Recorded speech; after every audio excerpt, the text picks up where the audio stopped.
Welcome to igmGuru.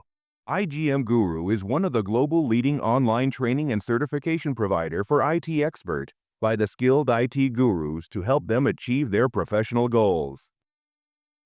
Let's see why we created the user management module and what its purpose.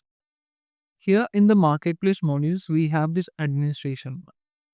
In this account and password. This is provided by Mendix for us to start with the account management process. Basically, what we have seen, the user entity, user session, and everything is available in the system module. But this is read only.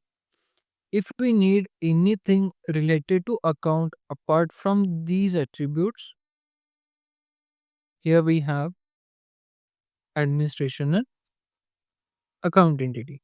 And here we can see full name, email address, and is local. These three additional attributes we have. Okay. Like this, let's say we need further details. We have employee ID, address, contact number. So there are many details available. We can add those details directly in this. Right. Whatever employee we are creating, we need employee ID, we need their contact number, their designation, many other details. We cannot edit system module. We cannot add that information in a user entity. In marketplace, we already have this administration module account entity. In that full name, email, and is local available. In this, we can add additional attributes. But what is advised that we should not change the marketplace module. Have you heard about this? Yeah, I mean, whenever we update the module, so that time maybe there are chances that we lost our changes. Exactly. Not a chances, but definitely we'll lose our changes. The reason I'll tell you, I'm going to marketplace and here I search administration. Okay, same one. This one and these are the same. Administration module provided by Mendix. I clicked here. Now when I say download, see here are two options. If module does not exist in the system, it will be added as a new module.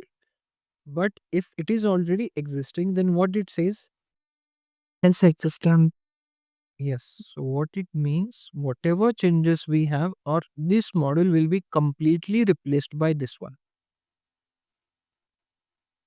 So if we have added new attributes, those will be removed and at that place, account entity will be added.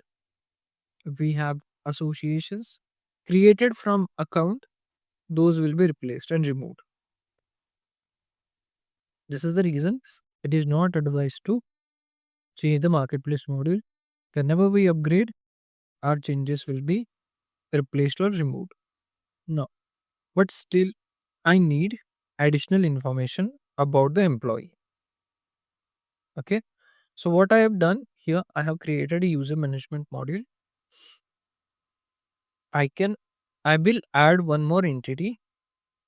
We'll name it as an employee.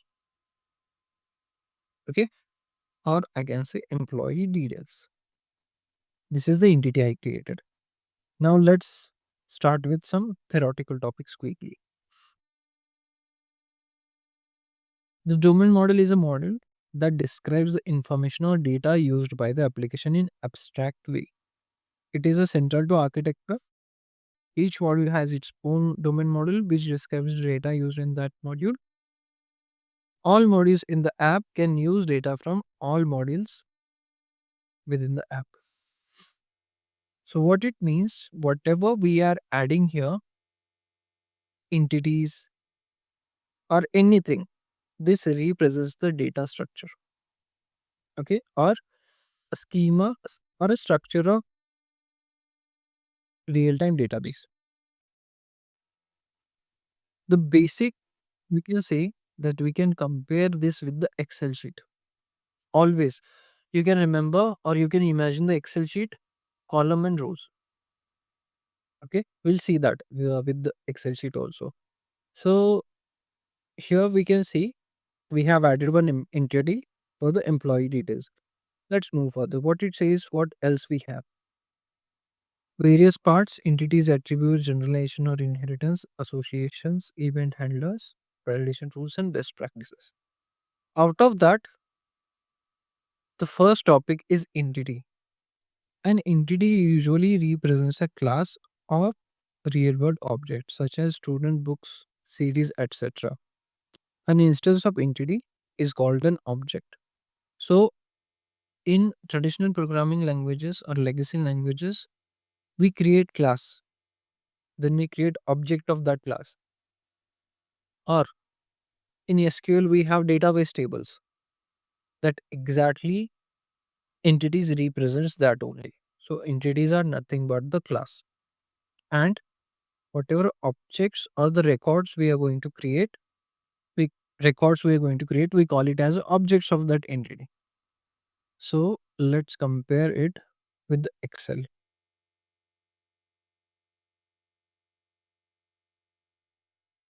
Okay. Now, like this. Now this sheet I created, I named it as employee details. We'll compare it with this employee details. Now, when I want to add new records, what I will do simply say first name, last name, address,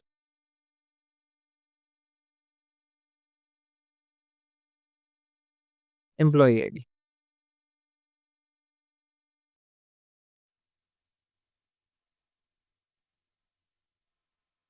Okay. First name, last name, address, and employee ID. This is the table. These are the columns. And here I can add now the records like this.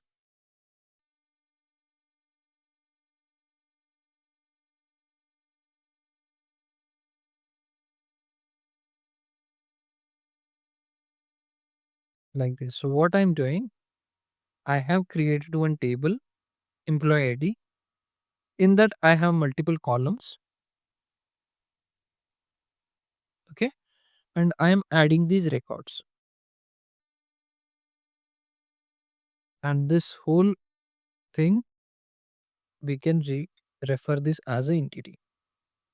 So this is an entity. Whatever attributes we are going to add in the entity are nothing but the columns. Okay. And each record of that entity is nothing but an object of that entity. So like this, you tell me what would be the different type of attributes we can add for employee details, basic information. Different types of, name, full name, last name.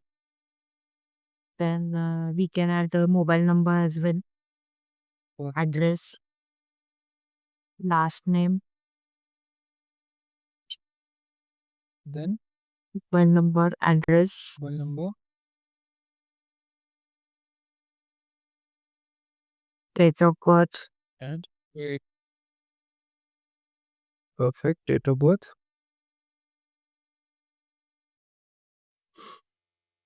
Okay, so what I did, I added a columns. Simply adding attributes is nothing but adding columns of the table. Here we have different type of attributes. You may know already, right? All these auto number, binary.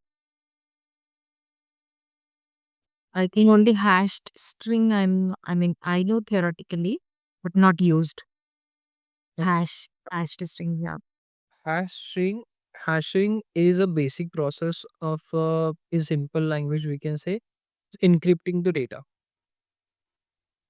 Okay, For passwords.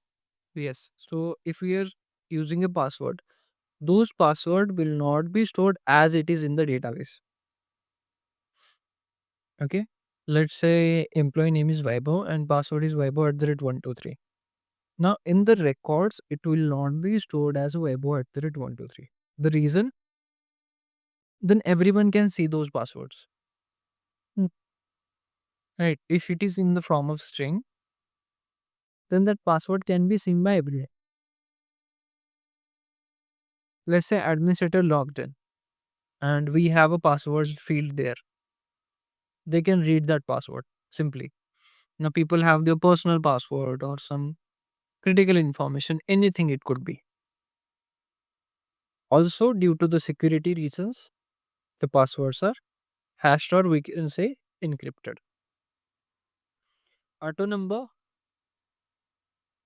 a value of For the ID. yes. So automatically it increase on creation. Okay.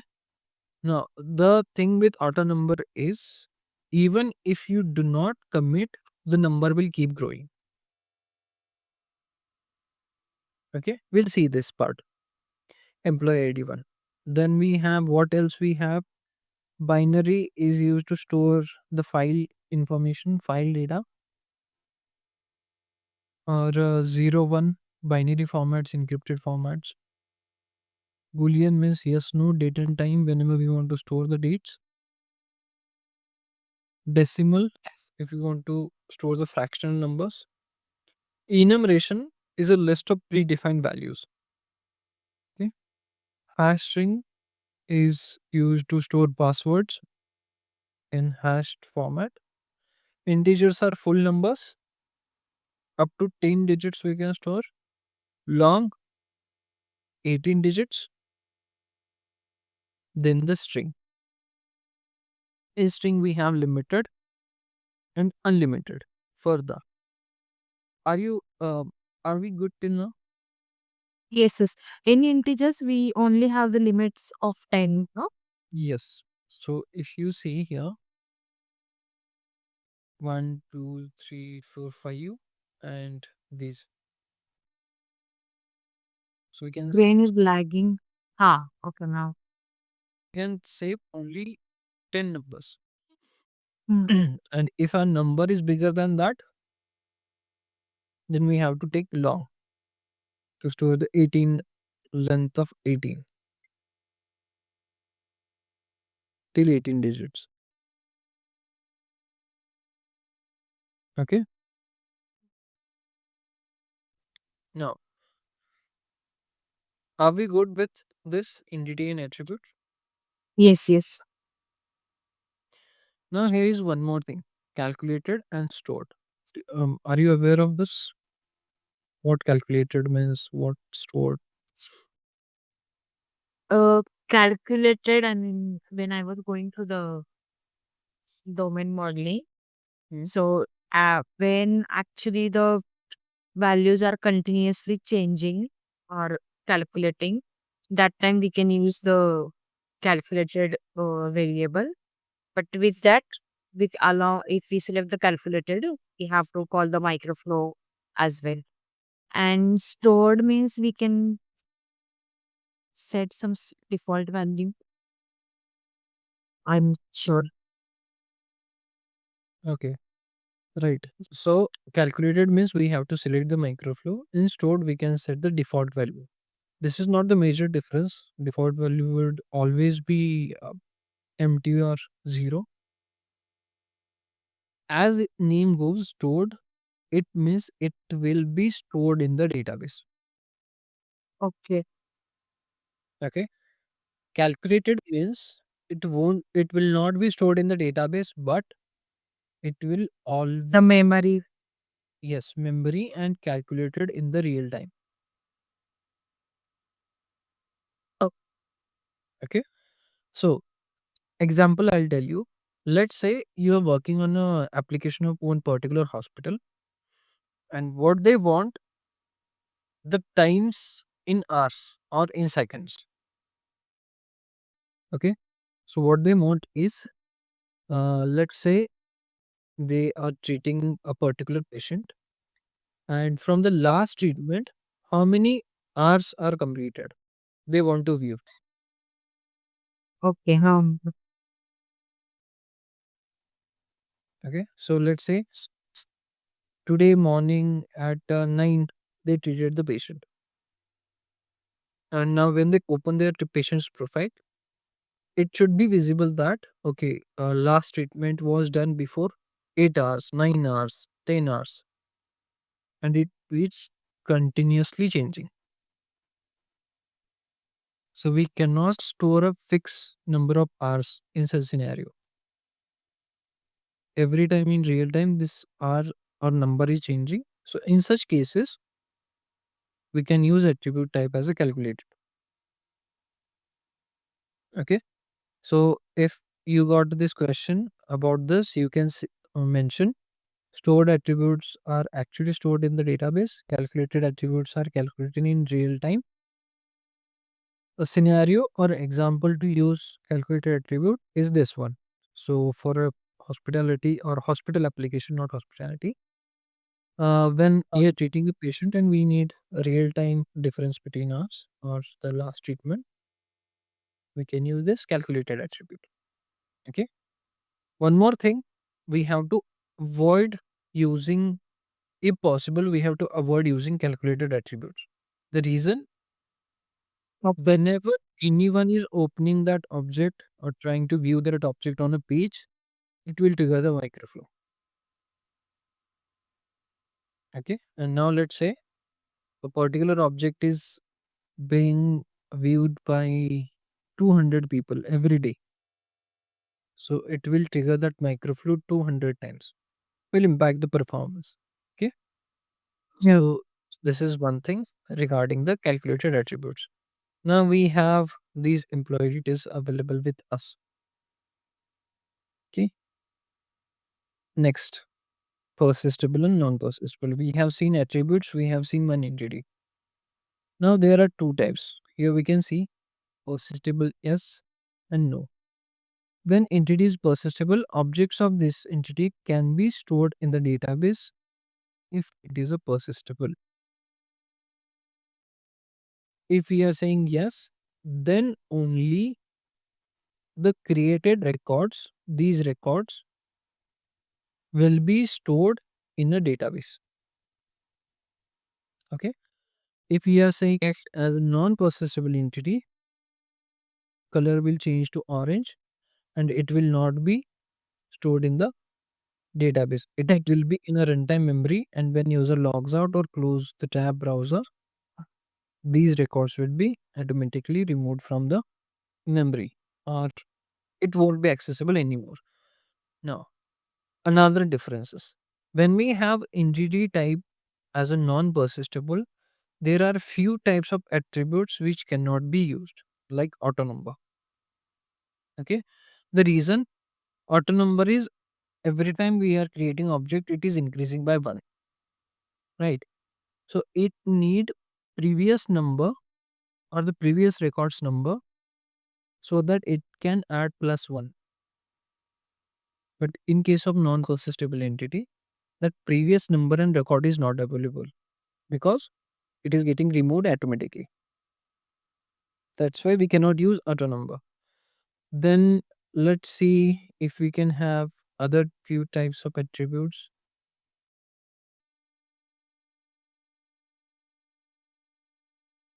We cannot use the binary also. And In binary attribute also I have not used. binary is basically used to store the files or the file content. Okay, we have in community commons that binary conversion or the content of the file. For such scenarios, we can use this type as a binary. In my experience till now, I also have not used binary data type yet.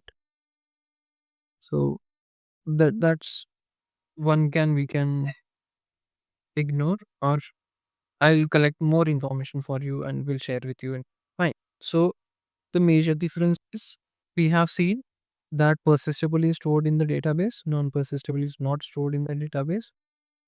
In non-persistible, auto number and binary not supported. So we cannot use these two attributes in the non-persistent entity.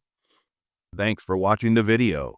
For full course, please visit www.igmguru.com and enroll today.